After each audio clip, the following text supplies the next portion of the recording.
With your latest news, I'm SHANDA Gallego from Radio Cayman's newsroom.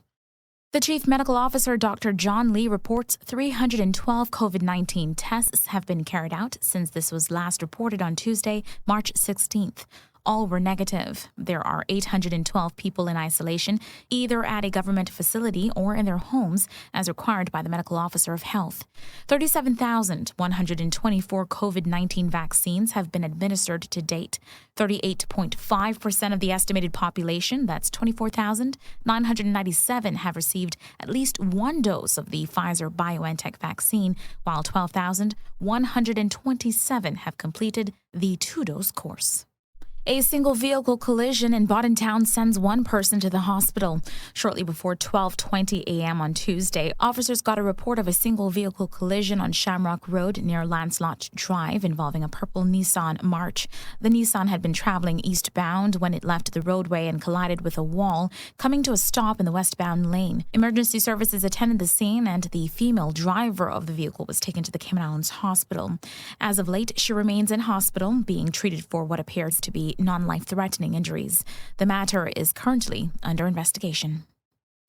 A one-man show at last night's Chamber of Commerce Candidates Forum, Boddentown East challenger Osborne Bodden decided not to participate, leaving incumbent Dwayne Seymour with a 90-minute platform to answer questions from the panel across a range of issues, including why he decided to run again in the upcoming election. That's the reason why I'm running. It's because the people want me to represent them, because they feel I will represent them best, and I understand their problems and can relate to them better. In terms of development, Mr. Seymour said he is pro-business but believes the people of Boddentown East need to come together to decide what the future of their community will be.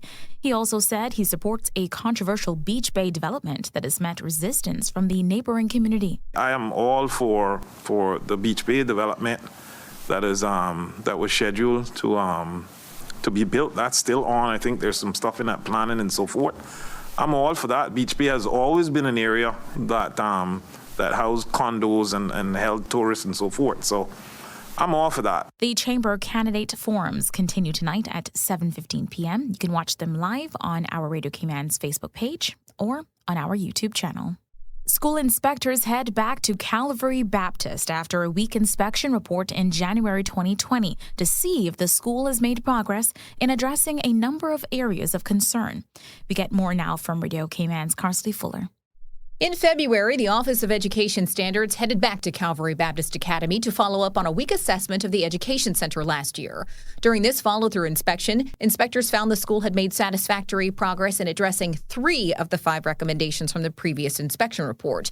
However, that led to an overall judgment of weak progress. As for the recommendations, they were raise attainment in the core subjects of English, math, and science. The school had made satisfactory progress there, along with satisfactory progress in improving teaching and improving the curriculum. The areas that made weak progress included improving the support and guidance for students, along with improving self-evaluation and improvement planning. The OES says discussions with the acting principal and the member of the school board indicates that they were committed to the school and its future development. As inspectors judge the overall progress to be weak, there will be another follow-through inspection of Calgary Baptist Christian Academy within 6 months of the publication of this new report. The school will continue to be inspected on a regular basis until it meets all aspects at satisfactory. Reporting for Radio Cayman News, I'm Carsley Fuller. The Health Services Authority, HSA, recently presented Little Cayman with its first new and purpose-built ambulance at the Blossom Village Park. Here's Radio Cayman's April Cummings with the details. Before the arrival of the new ambulance, Little Cayman used an emergency response vehicle, which the Health Services Authority said did not adequately suit the needs of emergency services there. Dr. Velosamy, director of Sister Islands Health Services, says the new vehicle is an important addition to the island and to the country's emergency services, describing it as a significant investment by the HSA and one that will enhance emergency medical response capabilities. HSA Chief Executive Officer Lizette Yearwood says the ambulance will be utilized for emergency intervention and timely transport of patients in a variety of situations and environments who require urgent response to medical and trauma-related emergencies. April Cummings, Radio Cayman News. Health City Cayman Islands has students shadow a doctor through webinars. Radio Cayman's Felicia Rankin-Solins reports. It's part of the hospital's strategy to encourage young Caymanians into studying medical sciences. Healthcare Explorers is the educational arm of Health City Cayman Islands. We've been in existence since June 2014.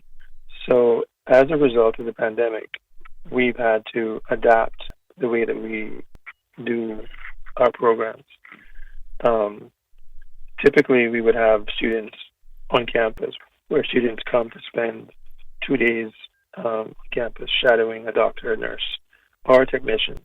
And many of them get to see surgeries as a part of their experience with us. Mr. Charles D. Bush, Senior Education Coordinator at Health City, says they have been able to successfully transfer the once in-person program to a virtual format. It's a pre-recorded video of an actual surgery that was performed here in our hospital with the patient's identity concealed, of course. And that is presented to the students in a live Zoom webinar. And the consultant then joins for a live question and answer session. So this has gone very well. This is the second one that we've had, but the attendance for this one just vastly outstripped anything that we expected. We hosted about 330 students live, and then a further 495 wanted to receive the video afterwards. 800 students were shown a minimally invasive surgery. Laparoscopic cholecystectomy of gallbladder surgery. So they were able to see everything from anesthetizing the patient to the first incisions to the insertion of the instruments. And then they got a very close-up look from actually inside the body of the surgeon using the instrument. So quite detailed, educational for them. As of right now, Health City is unsure of when the next webinar will take place.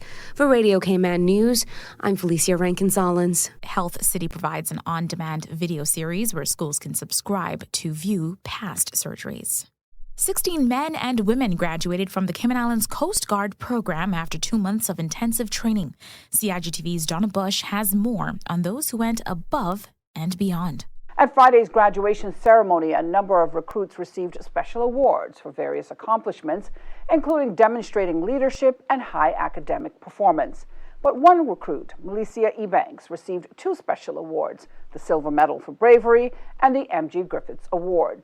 It was exactly 2 years ago that the young woman saved a 20-month-old toddler from drowning in a pool next door to where she lives after being alerted by her then 3-year-old daughter that a child was in the pool.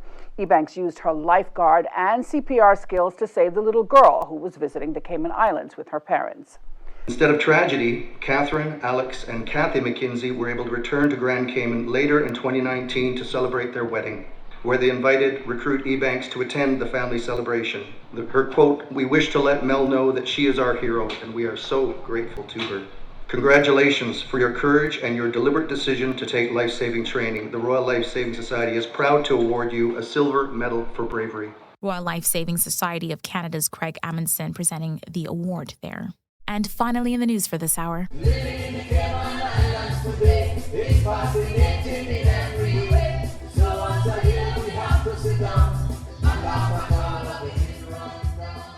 Cayman's most hilarious comedy show, Rundown, returns to the Hartwell Theatre stage for its 28th season with its usual laugh-out-loud mix of comedy, satire, and songs about living in Cayman told through a collection of skits, monologues, and music. Nobody looking at me now would know that this old mashup carcass was once a super highly tuned that machine that delivered hundreds of hours of unimaginable ecstasy. Hundreds of hours. Now, trying to feel more slow than no internet signal. Just not flowing. Officials say after a self-imposed quarantine in 2020 due to a global pandemic, Rundown has returned to spread laughter, not COVID. The shows will take place over 2 weekends in March, starting tomorrow night. That's Thursday, March 18th at 8 p.m. This year's edition will include many familiar faces as well as some newcomers to the mix. Tickets are $25 for adults and $20 for children 16 and under. For tickets and more information, email cncf@artscayman.org or call 949-5477. That is your latest local news here on Radio Cayman. I'm Shanda Gallego.